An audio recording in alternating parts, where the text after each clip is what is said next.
जय हिंद फ्रेंड्स, हम पढ़ रहे हैं भारत का संविधान, जिसमें हमारा टॉपिक चल रहा है मूल अधिकार। तो मूल अधिकार में हम पढ़ रहे थे, पिछली क्लास में हमने देखा था अनुच्छेद 19 के बारे में। आज हम देखेंगे अनुच्छेद 20 के बारे में। हम अनुच्छेद 20 के बारे में चर्चा करने वाले हैं। तो सबसे पहले हेडिंग डाल लीजिए अनुच्छेद 20।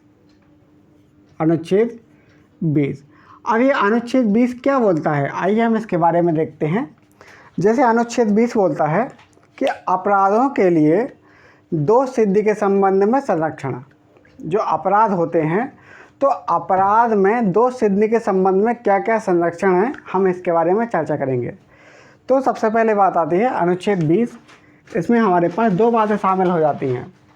पहली बात क्या है कि यह मूल रूप से दो बातों को सम्मिलित करता है, जिसमें से पहली बात क्या है, अपराध संबंधी जिम्मेदारी एवं दंड की मूल विधि से। क्या है, अपराध संबंधी जिम्मेदारी। सबसे पहले बात आती है कि ये अनुच्छेद 20 ये देशी लोगों के लिए है, मतलब जो देश में रहने वाले हैं, देशी लोगों के लिए और विदेशी लोगों के लिए, मतलब जो भारत देश के नागरिक हैं उनके लिए भी है और जो गैर नागरिक हैं उनके लिए भी है, मतलब जो विदेश के नागरिक हैं उन लोगों के लिए है। जैसे हम जानते हैं अनुच्छेद 15, 16, 19, 29, 30 ये 5 अधिकार केवल और केवल नागरिकों के लिए है। लेकिन अनुच्छेद इनके अलावा जो हैं वो क्या है, केवल नागरिक को ना होकर नागरिक और विदेशी दोनों के लिए है। तो यहाँ पर हम देखते हैं कि अनुच्छेद 20 ये नागरिक और गैर नागरिक दोनों के लिए। तो लिख लीजिए नागरिक एवं गैर नागरिक। ये नागरिक एवं गैर नागरिक ये दोनों लोग के लिए है। अब यहाँ पर हम एक चीज़ और समझ लेते हैं।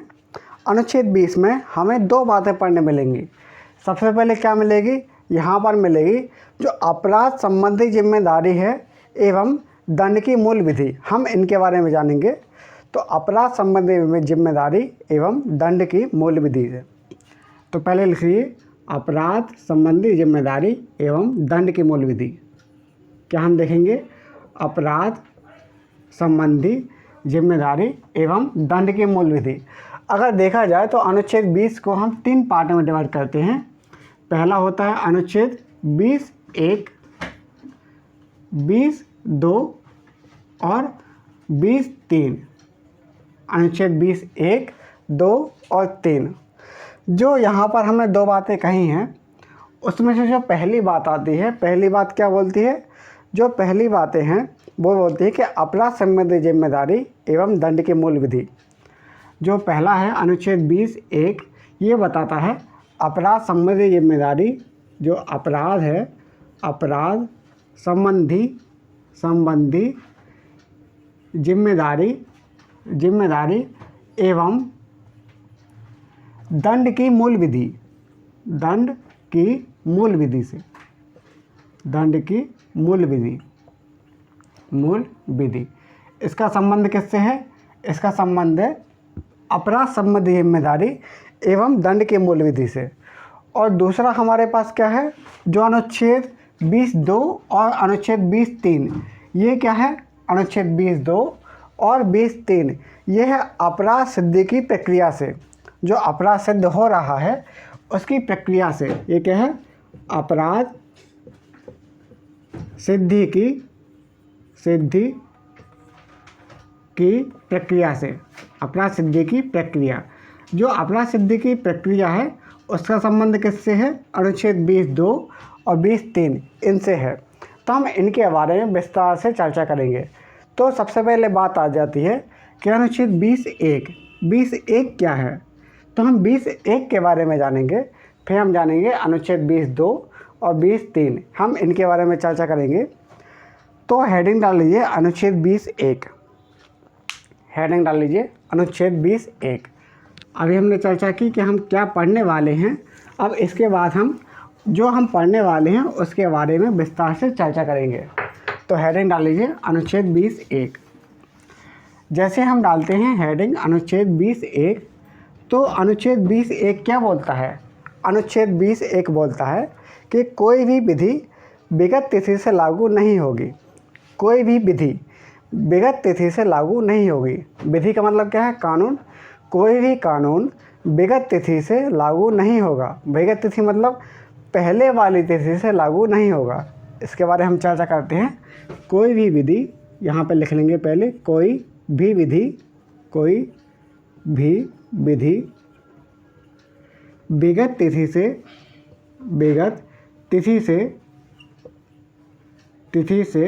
लागू नहीं होगा।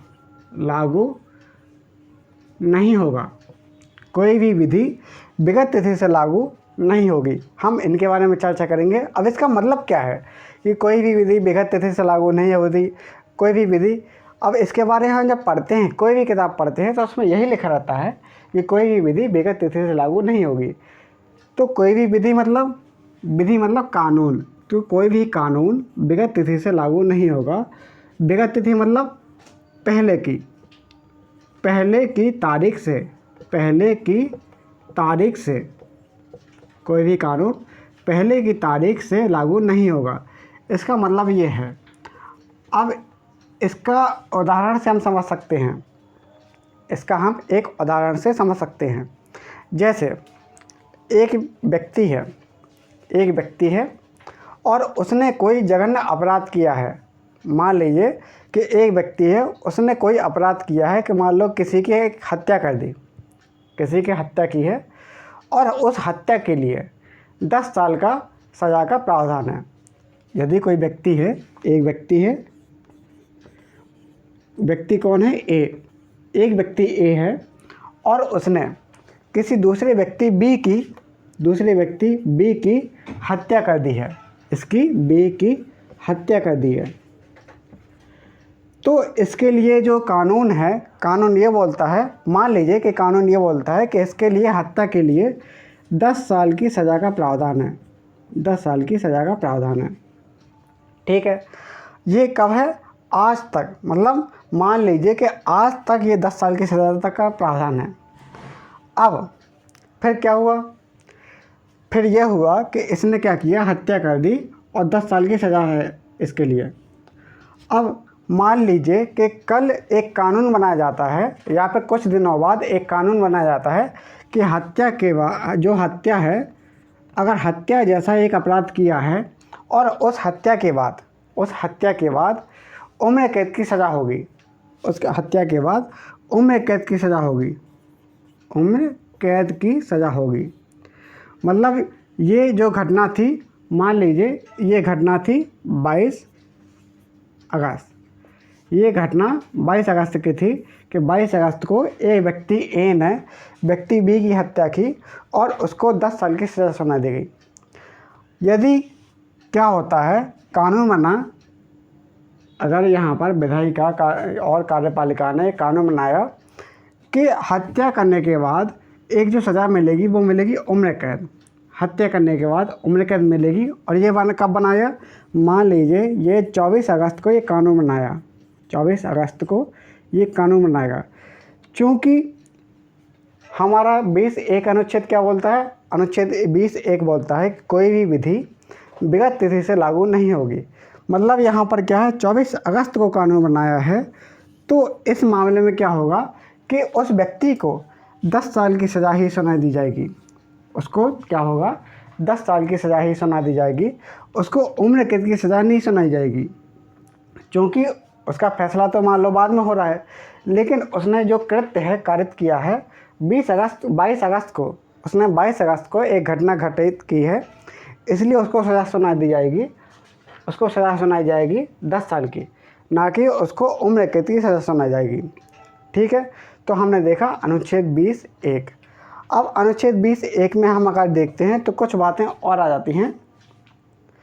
कुछ और बातें हैं, जैसे हमने ये देखा अनुच्छेद 20(1) के बारे में चर्चा की है। इसके बारे में सुप्रीम कोर्ट ने क्या चर्चा की है, सुप्रीम कोर्ट ने क्या निर्णय दिया, इसके लिए हम अगर देखते हैं 1964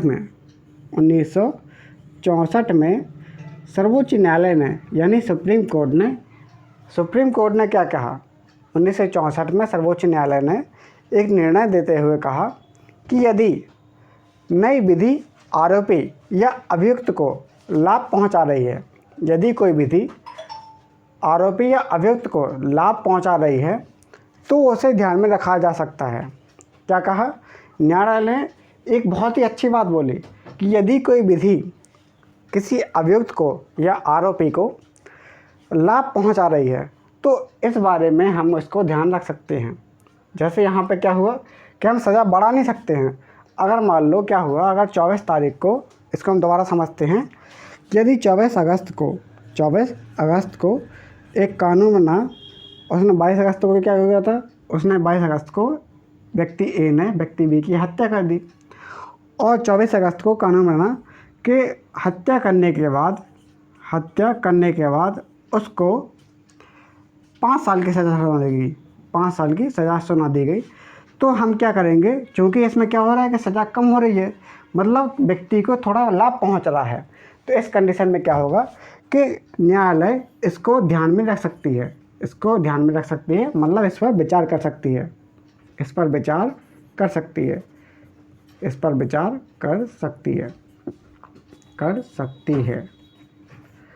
अगर किसी व्यक्ति को लाभ पहुंच रहा है, अगर हमने क्या किया, कोई विधि बनाई और उस व्यक्ति को लाभ पहुंच रहा है, तो इस कंडीशन में क्या होगा कि इस कंडीशन में न्यायालय इसके लिए विचार कर सकती है।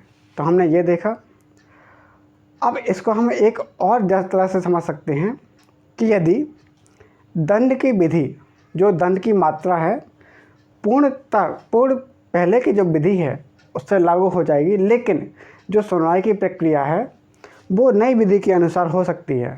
न्यायालय ने यह भी कहा, इसमें एक प्रावधान है, जैसे जो दंड की मात्रा है, दंड की मात्रा क्या है, पहले की विधि से ही लागू होगी। जैसे जो 10 साल की सज़ा का प्रावधान है, 10 साल की सज़ा का प्रावधान है, तो जो दंड की जो मात्रा है 10 साल, तो ये पहले की विधि से ही लागू होगी। लेकिन जो सुनवाई करने की प्रक्रिया है, अगर क्या होता है, अगर ये होता है कि हम उसमें जो प्रोसेस है, उसकी जो प्रक्रिया है सज़ा सुनाने की, उसमें कोई परिवर्तन कर दिया जाए। पहले के मान लो अगर 22 तारीख को उसने घटना घटित की और उसने 24 अगस्त को क्या किया, सरकार ने उसकी जो प्रक्रिया है, सुनवाई करने की प्रक्रिया है, उसमें परिवर्तन कर दिया।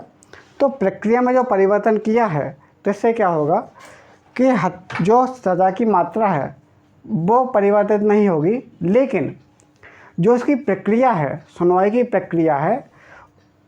की प्रक्रिया तो उसकी नई विधि के अनुसार होगी। तो यहाँ पर हमें कि ये वाली बात ध्यान रखनी पड़ेगी। अब यहाँ पर एक बात और ध्यान आ जाती है, जैसे एक बात और नोट करेंगे, जैसे जो दोहरे यहाँ पर हम जगह देखते हैं, जो 20(1) है, 20(1), तो 20(1) दीवानी देनदारिता पर यानी कर संबंधी मामलों पर लागू नहीं होता है। जैसे हम जानते हैं कि मामले 2 प्रकार से होते हैं, दीवानी और फौजदारी। तो जो दीवानी मामले हैं उसमें 20(1) लागू नहीं होता है, जो दीवानी मामले हैं उसमें 20(1) लागू नहीं होता है। तो 20(1), तो यहाँ पर लिख लेंगे 20(1). इसके बारे में ख़ास बात क्या है कि दीवानी मामलों पर लागू नहीं, दीवानी मामलों में लागू नहीं। तो 20(1) वाली बात है, दीवानी मामलों में लागू नहीं होगी। तो हमने ये देखा 20(1) दीवानी मामलों में लागू नहीं होगी। अब इसको थोड़ा नोट कर लीजिए।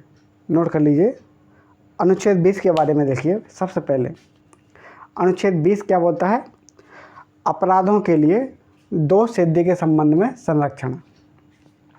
अपराधों के लिए दोष सिद्धि के संबंध में संरक्षण, इसको लिखिए। सबसे पहले अनुच्छेद 20 की हेडिंग डाल लीजिए। अनुच्छेद 20 क्या बोलता है, अपराधों के लिए दोष सिद्धि के संबंध में संरक्षण। ये क्या है, हमारे अनुच्छेद 20 की हेडिंग है, अपराध के लिए दोष सिद्धि के संबंध में संरक्षण। तो इससे पहला पॉइंट लिखिए, यह मूल अधिकार नागरिक और गैर नागरिक दोनों के लिए है। यह मूल अधिकार नागरिक और गैर नागरिक दोनों के लिए है। इसमें हमें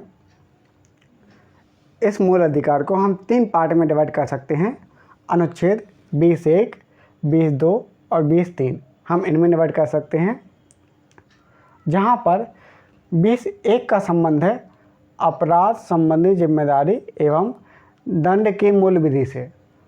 जहाँ पर 20(1) का संबंध है अपराध संबंधी जिम्मेदारी एवं दंड की मूल विधि से। एवं दूसरा पॉइंट क्या है इसमें, अनुच्छेद 20(2) और 20(3) का संबंध क्या है। अनुच्छेद 20(2) और 20(3) का संबंध है अपराध सिद्धि की प्रक्रिया से, अपराध सिद्धि की प्रक्रिया से। हम क्या कहते हैं, अनुच्छेद 20(1) को हम विस्तार से जानते हैं। जैसे अनुच्छेद 20(1), हेडिंग डाल लीजिए अनुच्छेद 20(1), अनुच्छेद 20(1) को हेडिंग डाल लीजिए। उसमें लिखिए कि कोई भी विधि विगत तिथि से लागू नहीं होगी, कोई भी विधि विगत तिथि से लागू नहीं होगी। दूसरे शब्दों में हम कह सकते हैं कि अपराध से संबंधित कोई भी विधि, अपराध से संबंधित कोई भी विधि अपराध होने की तारीख से पहले लागू नहीं होगी। अपराध से संबंधित कोई भी विधि अपराध होने की तारीख से पहले लागू नहीं होगी। ये क्या है, हमारा अनुच्छेद 20(1) ये बोलता है। दूसरे शब्द, अपराध से संबंधित कोई भी विधि अपराध की तारीख के पहले से लागू नहीं होगी। अर्थात अपराध की तिथि को जो विधि तय थी उसी के अनुसार दंड दिया जाएगा। मतलब क्या है कि अपराध की तिथि को जो विधि पहले से तय थी वही दंड दिया जाएगा। जैसे हमने यहाँ पर देखा कि 22 अगस्त को पहले से विधि तय थी कि हत्या करने पर 10 साल की सज़ा का प्रावधान है, ठीक है। लेकिन क्या हो रहा है कि 22 अगस्त को अगर हमने कानून बना दिया कि हत्या करने पर उम्र कैद की सज़ा होगी, तो हमारा 20(1) क्या बोलता है, 20(1) ये बोलता है कि अपराध की तिथि को जो विधि तय थी, यानी जो कानून तय था उसी के अनुसार दंड दिया जाएगा। और उसमें लिखिए, और यदि अपराध से संबंधित कोई नई विधि है तो विगत तिथि से लागू नहीं होगी, तो विगत तिथि से लागू नहीं होगी। अब अगला पॉइंट लिखिए, 1964 में यानी 1964 में सर्वोच्च न्यायालय ने कहा,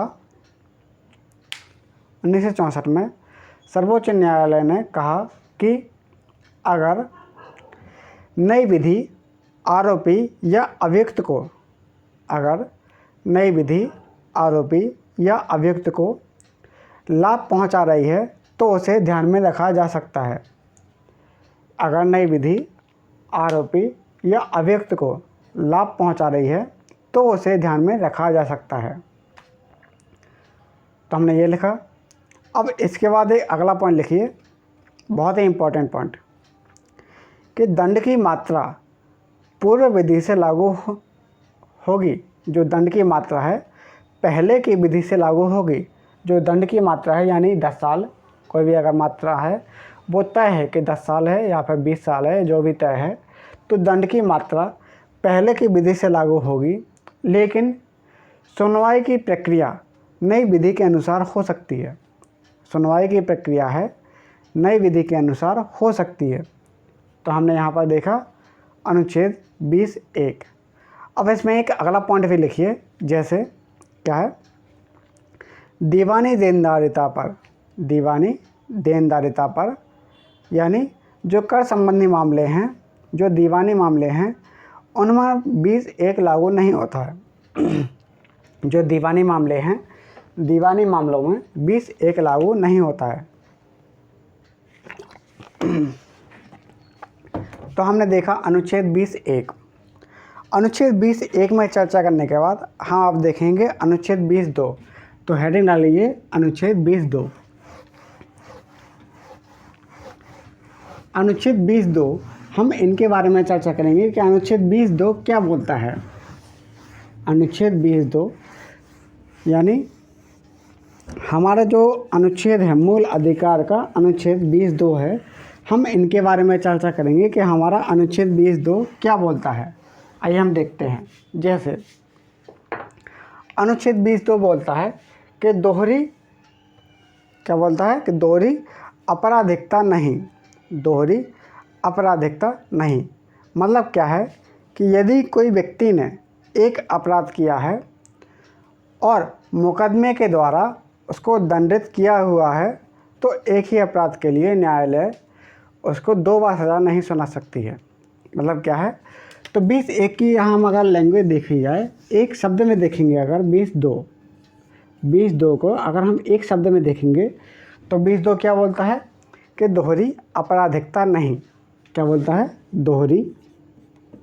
दोहरी आपराधिकता नहीं। दोहरी आपराधिकता नहीं।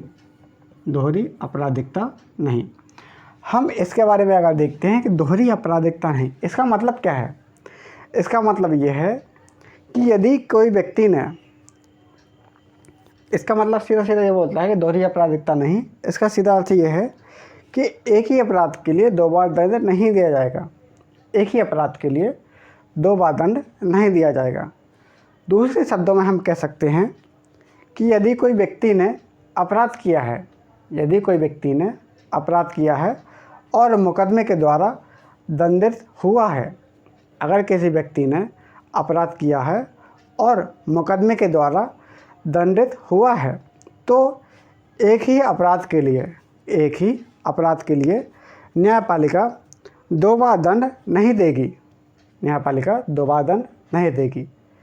मतलब यहाँ पर हम इसको एक एग्जाम्पल से समझ सकते हैं। एक एग्जाम्पल समझ सकते हैं कि मान लीजिए एक व्यक्ति ए है, उसने एक व्यक्ति बी की हत्या कर दी। व्यक्ति बी की हत्या कर दी। एक व्यक्ति ए है और उसने व्यक्ति बी की हत्या कर दी, तो न्यायपालिका क्या करेगी? उसके लिए मान लो कि कोई कानून है कि हत्या करने पर उसको उम्र कैद की सज़ा सुना दी जाएगी। मतलब या फिर एक हम मान सकते हैं कि हत्या करने के बाद उसको फांसी की सज़ा मिलेगी। फांसी की सज़ा मिलेगी। या फिर हम ये भी अब मान लो अगर एक एग्जांपल से समझ सकते हैं कि यदि हत्या करने पर उसको अगर मान लो 10 साल की सज़ा सुना दी जाएगी। 10 साल की सज़ा का प्रावधान है। अगर हत्या करने के बाद 10 साल की सज़ा का प्रावधान है तो उसी सज़ा के प्रावधान के अलावा हम ये नहीं बोल सकते हैं, न्यायपालिका ये नहीं बोल सकती है कि पहले उसको 10 साल की सज़ा सुना दी, 10 साल की सज़ा सुना दी और फिर उसके कुछ दिन बाद बोले कि नहीं अब वो ऐसा नहीं हो सकता है, उसको 20 साल की सज़ा हो, उसको 20 साल की सज़ा है, या फिर 10 साल की सज़ा के साथ उसको ये वाला टैक्स भी देना पड़ेगा। या फिर हम ये बोल सकते हैं कि जो सज़ा है, सज़ा के लिए हमने एक और प्रावधान जोड़ दिया कि 10 साल की सज़ा के बाद उसके हाथ पैर काट दिए जाएंगे। मतलब क्या हो जाएगा? दोहरी आपराधिकता नहीं होगी। मतलब उसको अगर एक सज़ा सुना दी गई है तो एक ही अपराध के लिए एक ही सज़ा सुना दी गई। एक ही अपराध के लिए केवल एक ही सज़ा मिलेगी। लेकिन हम देखते हैं कि जैसे अगर किसी ने मर्डर किया है या फिर कोई जघन्य अपराध किया है तो वहाँ पर क्या हो जाता है, उसके लिए सज़ा अलग अलग सुनाई दी जाती है। जैसे आईपीसी के सेक्शन 302, 307 ऐसे बहुत सारे सेक्शन जोड़े जाते हैं। ऐसा कैसे होता है? तो ऐसा इसलिए होता है क्योंकि हत्या करना या फिर उससे जुड़ा हुआ कोई षड्यंत्र रचना या फिर वो साक्ष्य मिटाना, जो एविडेंस है एविडेंस मिटाना या फिर बलात्कार कर देना। अगर ऐसी कुछ घटना की है, यानी हत्या करने से पहले उसका बलात्कार कर दिया और फेंक दिया, तो और उसके साथ हमने क्या कर दिया, और उसके साथ उस अपराधी ने उसके एविडेंस मिटा दिए और एविडेंस मिटा दिए, उसके पहले सबसे पहले क्या किया था, उसने षड्यंत्र रचा था। तो उसने क्या क्या किया, उसने क्या क्या किया है, उसने सबसे पहले एक षड्यंत्र रचा। षड्यंत्र रचने के बाद उसने क्या किया, उसने उसका बलात्कार कर दिया। उसने उसका बलात्कार कर दिया, किसी महिला का बलात्कार कर दिया। फिर उसके बाद पहले षड्यंत्र था, उसका बाद बलात्कार कर दिया, फिर उसकी हत्या कर दी, हत्या करने के बाद उसके जो एविडेंस है, उसके जो साक्ष्य हैं, साक्ष्य मिटा दिए, उसके साक्ष्य मिटा दिए, उसके जो साक्ष्य हैं, साक्ष्य मिटा दिए। मतलब उसने क्या किया था, हत्या की थी, मेन चीज़ क्या है, हत्या की थी, लेकिन हत्या के साथ साथ उसने ये काम भी किए थे, उसके षड्यंत्र रचा था, इसके साथ उसने उसका बलात्कार किया है, हत्या भी कर दी और उसके साथ उसके साक्ष्य भी मिटा दिए। जब उसने ये सारे कुकर्म किए हैं, ये सारे उसने अपराध किए हैं, तो इसके लिए अलग अलग सेक्शन के यहाँ पर सज़ा सुना दी जाएगी। लेकिन केवल हत्या के लिए उसको क्या है, केवल एक ही सज़ा मिलेगी। लेकिन यहाँ पर उसने क्या किया कि अलग अलग काम किए हैं, षड्यंत्र रचा, बलात्कार कर दिया, हत्या भी कर दी और साक्ष्य भी मिटा दिए। तो यहाँ पर क्या होगा, यहाँ पर यह होगा कि उसको अलग अलग सज़ा सुना दी जाएगी और उसके बाद उसकी जो कॉमन सज़ा बनेगी, उसको वो वाली सज़ा उसको मिल जाएगी। तो यहाँ पर हम देखते हैं अनुच्छेद 20(2). तो अनुच्छेद 20(2), यहाँ पर हम एक बात और ध्यान रखते हैं, एक ख़ास बात कि अनुच्छेद 20(2) का जो सिद्धांत है न्यायपालिका पर लागू होता है, प्रशासनिक निर्णयों पर लागू नहीं होता। जो अनुच्छेद 20(2) है न्यायपालिका पर लागू होता है, प्रशासनिक निर्णयों पर लागू नहीं होता है। मतलब जो एडमिनिस्ट्रेटिव जो डिसीजन है उस पर लागू नहीं होता है। और हम अगर एक चीज़ और देखते हैं, जैसे कोई व्यक्ति है, उसने किसी की हत्या कर दी, हत्या करने के बाद उसको जो सज़ा मिलेगी वो तो मिलेगी, लेकिन किसी कंपनी में वो कार्यरत था और उसको नौकरी से निकाल दिया, उसको कार्यरत था, हत्या करने के बाद उसको कंपनी वालों ने अपनी रेपुटेशन का हवाला देते हुए उसको नौकरी से निकाल दिया। तो हत्या करने के बाद ये वाली घटना तो हो सकती है, क्योंकि ये वाला मुद्दा अलग है, उसको नौकरी से निकाल सकते हैं। तो यहाँ पर क्या है, अलग बात आ जाती है, हत्या करने के बाद उसको नौकरी से निकाल दिया, तो यहाँ पर ऐसा हो सकता है, लेकिन उसको जो सज़ा सुना दी जाएगी तो केवल और केवल हत्या के लिए जो सज़ा है उसको वही सज़ा मिलेगी। लेकिन अगर उसने ऐसी कुछ घटनाएं की हैं, ऐसे कुछ अपराध किए हैं, ऐसे एकदम भयंकर खतरनाक हथियार की अपराध किए हैं, तो उसको ऐसी सज़ा मिलेगी, इसकी सज़ा भी मिल जाएगी, ये भी सज़ा मिल जाएगी, ये भी मिलेगी और ये भी मिलेगी। तो यहाँ पर इतनी सारी सज़ा उसको मिल जाएंगी। तो इसको लिख लीजिए अनुच्छेद 20(2), अनुच्छेद 20(2), इसमें हेडिंग डाल लीजिए अनुच्छेद 20(2) में कि दोहरी आपराधिकता नहीं, दोहरी आपराधिकता नहीं, दोहरी आपराधिकता नहीं, दोहरी आपराधिकता नहीं।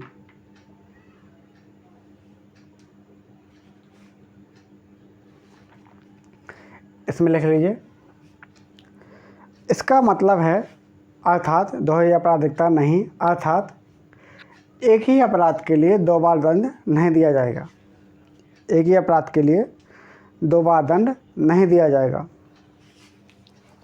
एक ही अपराध के लिए 2 बार दंड नहीं दिया जाएगा। दूसरे शब्दों में लिख सकते हैं, दूसरे शब्दों में अगर किसी व्यक्ति ने कोई अपराध किया है और मुकदमे के द्वारा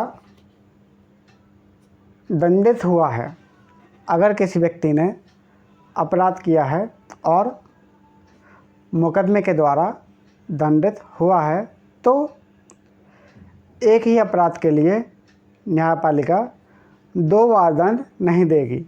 तो एक ही अपराध के लिए न्यायपालिका 2 बार दंड नहीं देगी, एक ही अपराध के लिए न्यायपालिका 2 बार दंड नहीं देगी। उसमें नोट में लिख लीजिए, जैसे नीचे अगर थोड़ा आएंगे, एक लाइन छोड़ के नोट में लिख लीजिए कि हत्या करना, संबंधित षड्यंत्र रचना, उसका बलात्कार करना और साक्ष्य मिटाना, आदि ये अलग अलग अपराध हैं। षड्यंत्र रचना, बलात्कार करना, हत्या करना, साक्ष्य मिटाना आदि ये अलग अलग अपराध हैं और ये करने के बाद व्यक्ति को अलग अलग सज़ा सुनाई सकती है, अलग अलग सज़ा सुनाई जा सकती है। ठीक है, ये देखा।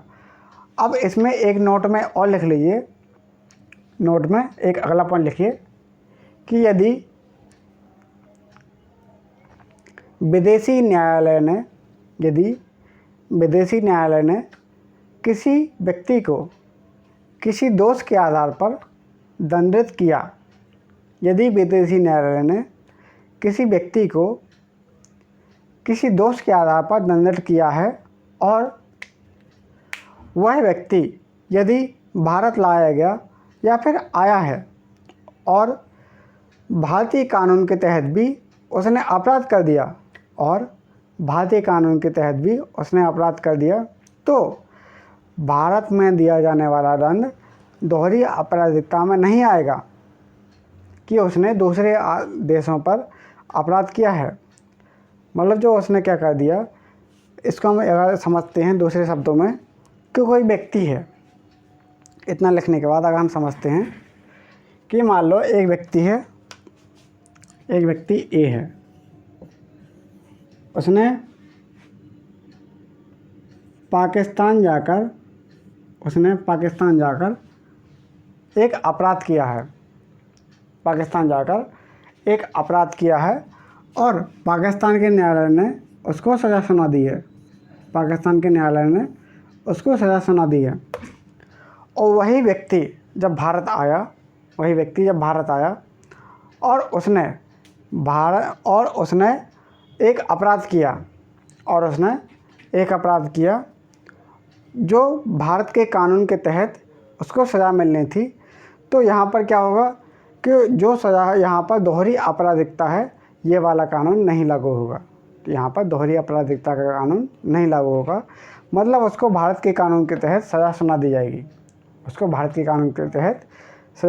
जाएगी।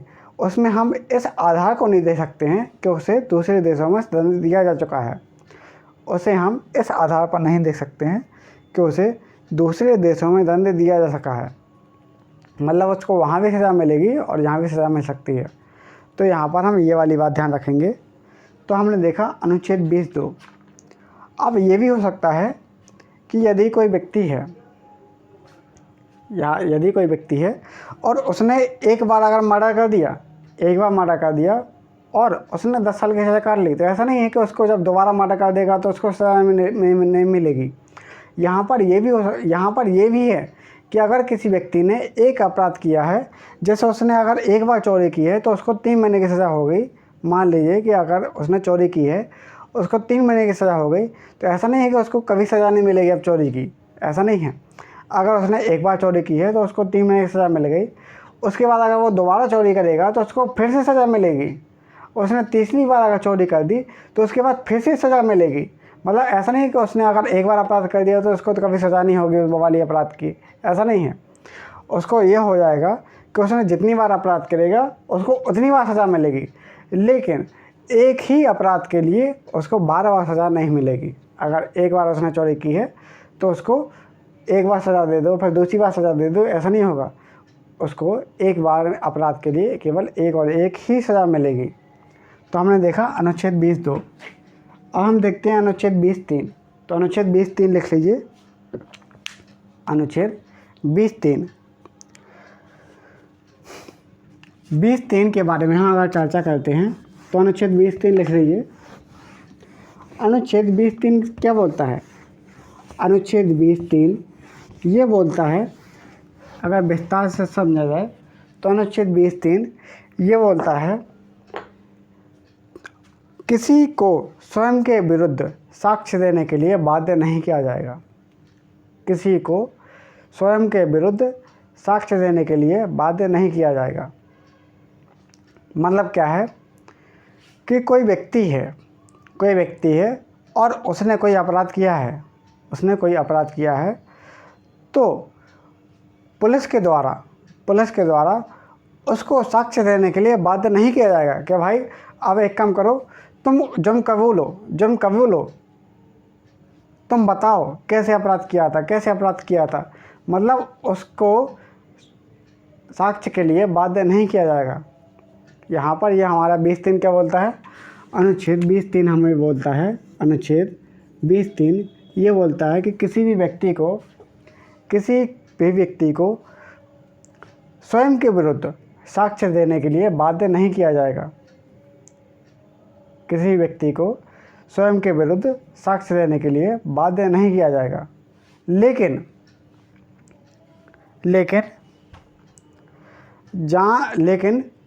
न्यायालय ने ये भी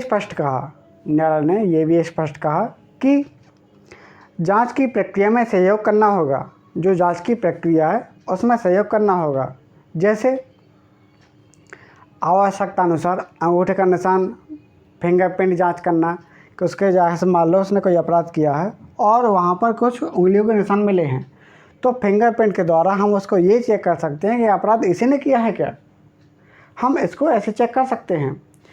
या फिर हम ये भी देख सकते हैं कि उसके हस्ताक्षर करवाएंगे, उसके साइन करवाएंगे, उस हस्ताक्षर का नमूना लेंगे कि भाई तुम हस्ताक्षर करके दिखाओ। या फिर हम कुछ ऐसी तरह की यहाँ पर साक्ष्य ले सकते हैं, जैसे हम उसके फिंगरप्रिंट चेक करेंगे, उसके कान के स्ट्रक्चर चेक करेंगे, क्योंकि पूरी दुनिया में हर व्यक्ति के कान के स्ट्रक्चर अलग अलग होते हैं। अगर उसने दीवार में कान लगा के ऐसे सुना है और कान टच किया है तो उसका स्ट्रक्चर बन जाएगा, तो हम उससे भी उसको चेक कर सकते हैं। यदि किसी व्यक्ति ने साइन वगैरह किया होगा तो हम उससे भी चेक कर सकते हैं, तो उसका नमूना लेकर। तो यहाँ पर क्या होगा कि वहाँ पर उसको सहायता ली जा सकती है, लेकिन उसके लिए उसको बाध्य नहीं किया जाएगा।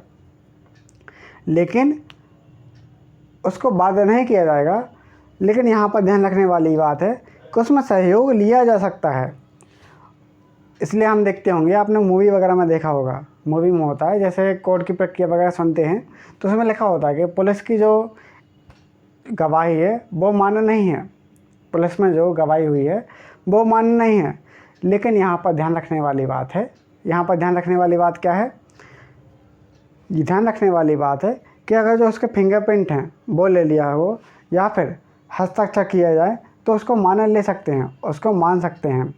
और यहाँ पर ध्यान रखने वाली बात है कि यदि पुलिस के सामने यहाँ पर अगर देखा जाए तो पुलिस के सामने लिया गया वक्तव्य उस न्यायपालिका में कोई स्थान नहीं होगा। पुलिस के सामने अगर उसने कोई स्टेटमेंट दिया है, कोई गवाही की है, तो वो तो मान्य नहीं होगा। लेकिन अगर कोर्ट के सामने अगर उस व्यक्ति को कोर्ट के सामने लाया जाए, न्यायपालिका के सामने लाया जाए और न्यायपालिका में विचार रखे जाते हैं, यदि तो वहाँ पर क्या हो जाएगा, तो वहाँ पर जो स्टेटमेंट है वो मान्य होगा। वहाँ पर उससे अगर पूछा जाए, उसकी गवाही की जाए, तो वहाँ पर उसका स्टेटमेंट मान्य होगा।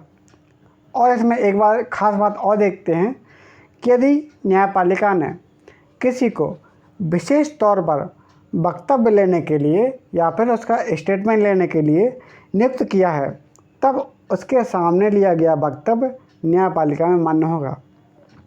मान लो एक व्यक्ति ए है, उसने कोई अपराध किया और न्यायपालिका ने कहा कि भाई बी, न्यायपालिका ने व्यक्ति बी से कहा कि जाओ और व्यक्ति ए का स्टेटमेंट लो, उसका वक्तव्य लो। तो इस मामले में क्या हो जाएगा, तो यहाँ पर उसकी गवाही मान्य हो जाएगी। अगर न्यायपालिका ने कहा, यदि पुलिस ने स्टेटमेंट लिया, न्यायपालिका ने कुछ नहीं कहा लेकिन पुलिस ने स्टेटमेंट लिया, तो न्यायपालिका यहाँ पर कह सकती है कि उसके स्टेटमेंट मान्य नहीं होगी।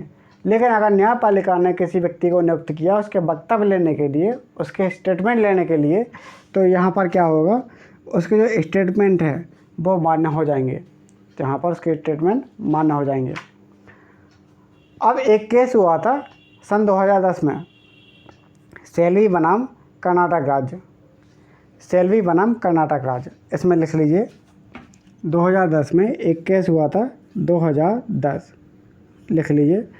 2010 में सेल्वी बनाम कर्नाटक राज्य, लिख लीजिए सेल्वी बनाम कर्नाटक राज्य। सेल्वी बनाम कर्नाटक राज्य। सेल्वी बनाम कर्नाटक राज्य में क्या है?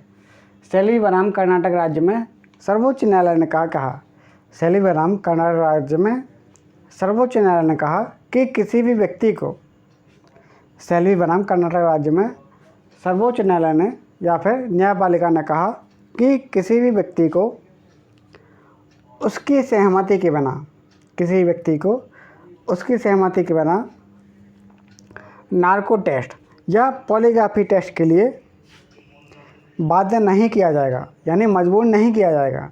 मतलब 1900 यहाँ पर 2010 में सर्वोच्च न्यायालय ने 2010 में यानी सुप्रीम कोर्ट ने कहा, 2010 में सर्वोच्च न्यायालय यानी सुप्रीम कोर्ट ने कहा कि सेल्वी बनाम कर्नाटक राज्य में एक निर्णय दिया, किसने? सर्वोच्च न्यायालय ने, और कहा कि किसी भी व्यक्ति को उसकी सहमति के बिना नार्को टेस्ट यानी पॉलीग्राफी टेस्ट, जैसे झूठ पकड़ने वाला टेस्ट, इसको हम बोलते हैं झूठ पकड़ने वाला टेस्ट, इसके लिए बाध्य नहीं किया जाएगा, इसके लिए बाध्य नहीं किया जाएगा।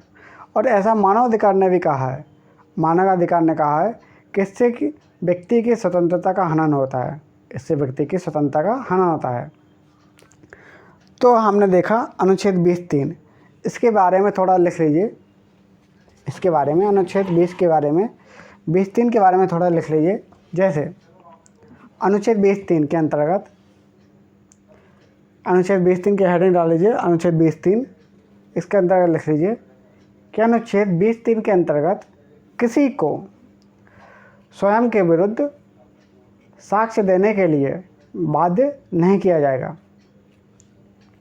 अनुच्छेद 20(3) के अंतर्गत किसी को स्वयं के विरुद्ध साक्ष्य के लिए बाध्य नहीं किया जा सकता। अनुच्छेद 20(3) के अंतर्गत किसी को स्वयं के विरुद्ध साक्ष्य के लिए बाध्य नहीं किया जाएगा। लेकिन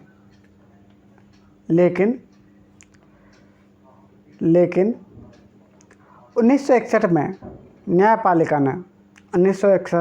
न्यायपालिका ने स्पष्ट किया कि 1961 में न्यायपालिका ने स्पष्ट किया कि जांच प्रक्रिया में सहयोग करना होगा, जांच प्रक्रिया में सहयोग करना और आवश्यकता अनुसार अंगूठे का निशान, आवश्यकता अनुसार अंगूठे का निशान, हस्ताक्षर का नमूना इत्यादि उपलब्ध कराना अनिवार्य होगा। अंगूठे का निशान लगाना या फिर हस्ताक्षर करवाना ये मान्य होगा। और इसमें लिख लीजिए,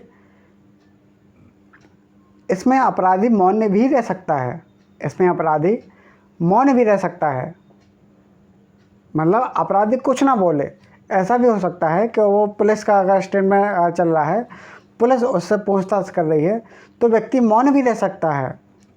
इसलिए क्या होता है, जो पुलिस की गवाही है वो यहाँ पर मान्य नहीं होती है, इसलिए पुलिस की गवाही कोर्ट में मान्य नहीं होती है कि व्यक्ति वो तो मौन भी रह सकता है, तो पुलिस वाले कुछ भी लिखवा देंगे, पुलिस वाले कुछ भी लिखवा सकते हैं, तो इसलिए क्या होता कि उसकी गवाही मान्य नहीं होती है। ऐसा भी तो हो सकता है, ऐसा भी तो हो सकता है कि पुलिस वाले ने उसको पहले से डरा धमका दिया हो, पुलिस वाले ने उसको पहले से ही डरा धमका दिया, या फिर किसी को मतलब ब्लैकमेल करके उससे वो वाला स्टेटमेंट कहलवाया और उसकी वीडियो रिकॉर्डिंग कर दी, तो इस केस में भी क्या है, न्यायपालिका उसको मान्य नहीं करेगी, इस केस में भी उसको न्यायपालिका मान्य नहीं करेगी। और यदि किसी व्यक्ति को न्यायालय ने अगर उसके स्टेटमेंट के लिए नियुक्त किया है तो न्यायालय उसको मान्य करेगी, तो न्यायालय उसको मान्य करेगी। या फिर उस व्यक्ति ने न्यायालय के सामने कोई स्टेटमेंट दिया है तो उसको वही व्यक्ति मान्य करेगी, तो इसके लिए बाध्य कर सकती है। अब इसमें हम लिखेंगे अगला पॉइंट लिखिए।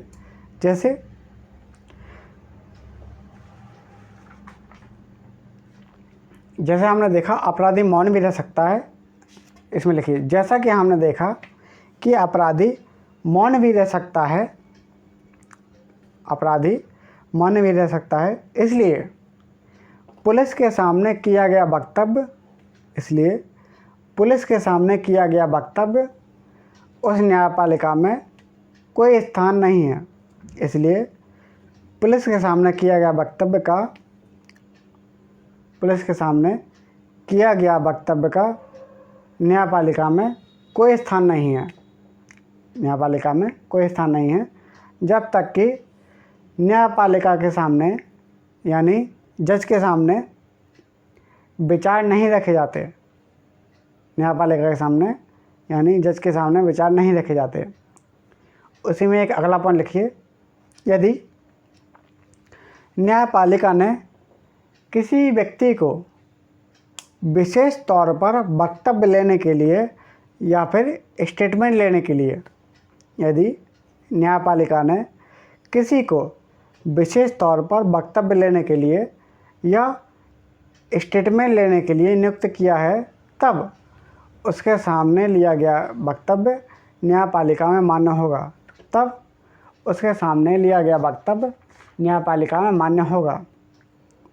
अब इसमें एक पॉइंट और लिख लीजिए, जैसे अगला पॉइंट लिखिए, सन 2010 में सेल्वी बनाम कर्नाटक राज्य 2010 में सेल्वी बनाम कर्नाटक राज्य में सर्वोच्च न्यायालय ने कहा कि किसी भी व्यक्ति को उसकी सहमति के बिना नार्को टेस्ट या पॉलीग्राफी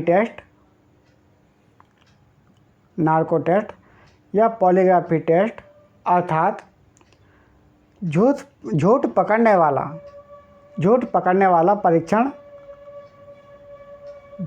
वाला परीक्षण के लिए मजबूर नहीं किया जाएगा।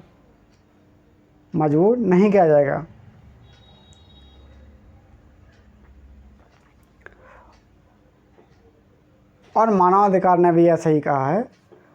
मानवाधिकार ने कहा कि इससे व्यक्ति की जो स्वतंत्रताएं हैं उसका हनन होता है। इससे क्या होता है, व्यक्ति की जो स्वतंत्रताएं हैं इसका हनन होता है। तो यहाँ पर हमने देखा अनुच्छेद 20(3), इसके बारे में हमने चर्चा की है। तो हम अगले क्लास में हम चर्चा करेंगे अनुच्छेद 21 के बारे में। अनुच्छेद 21 के बारे में, जो प्राण एवं दैहिक स्वतंत्रता है, इसके बारे में हम चर्चा करेंगे। अनुच्छेद 21 के बारे में, जो शायद क्लास थोड़ी लंबी हो सकती है। तो यहाँ पर हम अनुच्छेद 21 के बारे में विस्तृत रूप से चर्चा करेंगे। तो आज के लिए इतना ही। धन्यवाद।